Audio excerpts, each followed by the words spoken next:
Nesse vídeo eu vou te mostrar algumas empresas que eu fiz a venda e uma delas eu obtive mais de 41% de lucro. Vou te mostrar na prática. Vamos entender por que algumas vendas são válidas na minha estratégia de investimento. Basicamente ali eu faço um buy and hold misturado ali com swing trade.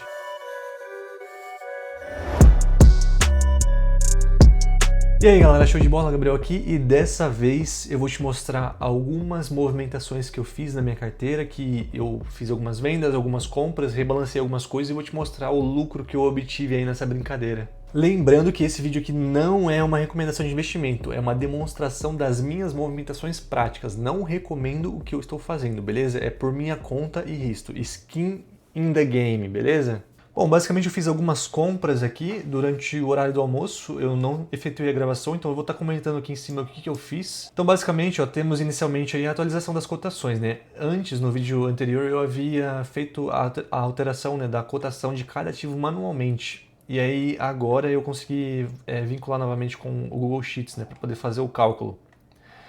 Só que tem uma empresa aí, ó, a Bradesco, que eu sou obrigado a fazer a atualização do preço manual, porque por algum motivo o Google Sheets ele coloca um valor astronômico nessa empresa. E aí na parte de rebalanceamento, ó, que eu havia mostrado já, temos que fazer algumas alterações aqui na quantidade de venda, né? Porque como alterou o preço ali, ele sugeriu outras posições de vendas, então eu estou fazendo essa alteração para poder conseguir calcular qual que vai ser a movimentação de hoje. E aí o valor sugerido é 610,60. Beleza? Que eu vou fazer o rebalanceamento e aí tá chamando a função recursiva lá, que eu já expliquei, né? Que eu tenho na minha planilha. E ela já mensurou ali algumas quantidades ali que eu tenho que comprar e outras que eu tenho que vender, né? Para poder conseguir fazer esse rebalanceamento certinho. E o valor real ali, né? Deu 500 e pouquinho, né? Bom, agora de fato eu vou começar efetuando ali as movimentações, né? Que foram sugeridas ali. Tô começando pela CEMIG, né? Aí eu vou ter que executar uma por uma, né? Tem o Easy ali, 3 e tem diversos papéis.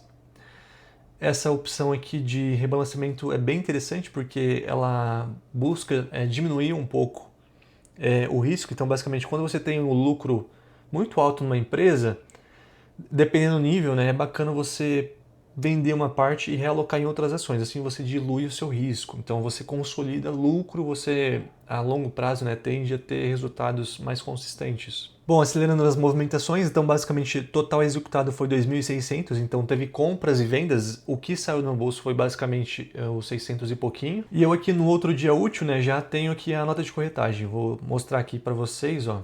Temos aqui as vendas, né, fracionada quando estamos falando de ações e compras à vista, né, de índices. O total de venda à vista, né, foi 1.022,46 e o total de compra à vista 1.588. Então, basicamente, se você subtrair, né, foi a diferença que eu saí e paguei, né, que basicamente foi 565,80. Uma aba bem legal aqui da planilha é esse import aqui, ó, de movimentos. Então, basicamente, eu consegui importar aqui os movimentos, ó. Só o IVVB11 e o hash que eu não consegui computar aqui certinho. Mas, enfim, essas movimentações aqui foram cadastradas aqui no meu custo médio. Eu vou pegar de exemplo aqui, por exemplo, a compra, né, de 2 IVVB11. Se eu venho aqui em custo médio da bolsa e faço o filtro aqui por IVVB11, temos aqui a compra, né, do dia 1/10, duas quantidades, e aí temos o custo médio aqui, né? A quantidade acumulada, enfim, belezinha. Depois desse rebalanceamento, olha só que interessante. O meu painel, olha só como ficou a distorção. Ficou bem baixinha.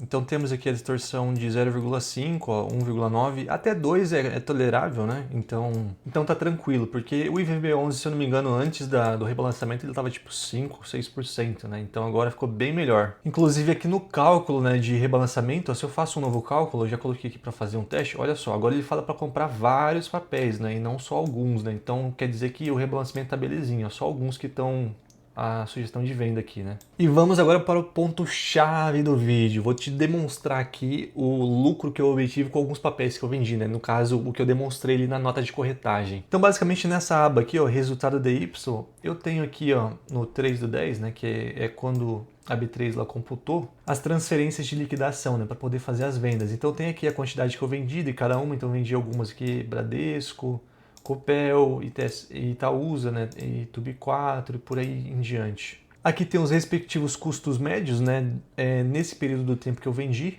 Então, em 3/10, né, quando eu vendi, o custo médio desse ativo era esse. E por consequência temos aqui o lucro. Olha só que legal. Temos aqui, ó, nessa construtora aqui, ó, na JHSF3, temos aqui 41% de lucro. Se você tiver curiosidade, né, na fórmula que eu fiz aqui, basicamente essa aqui, né, que basicamente pegou o valor da operação, faz aqui algumas separações, né, por parênteses, enfim, não vou ficar detalhando isso. Se a gente somar aqui, ó, o total de lucro prejuízo, ó, vamos lá, deu R$206. Vamos considerar 206, beleza? Se a gente pensar o valor das operações, quanto que eu movimentei? É 1.022. Então se a gente pensar no valor das vendas, né, no faturamento para calcular o lucro, seria 1.022. E o lucro deu 206. Então 206 dividido por 1.022, eu obtive um lucro total, né, de 20%. Tem um outro cálculo também que eu gosto de fazer, né, que eu também chamo de lucro, porém chama ROI, né, tecnicamente. Já fiz um vídeo falando sobre isso, sobre termos formais, enfim, vou continuar usando o lucro aqui e é isso aí. Então peguei aqui o valor, diminuí. Então basicamente, ó, eu gastei 816 para comprar esses papéis.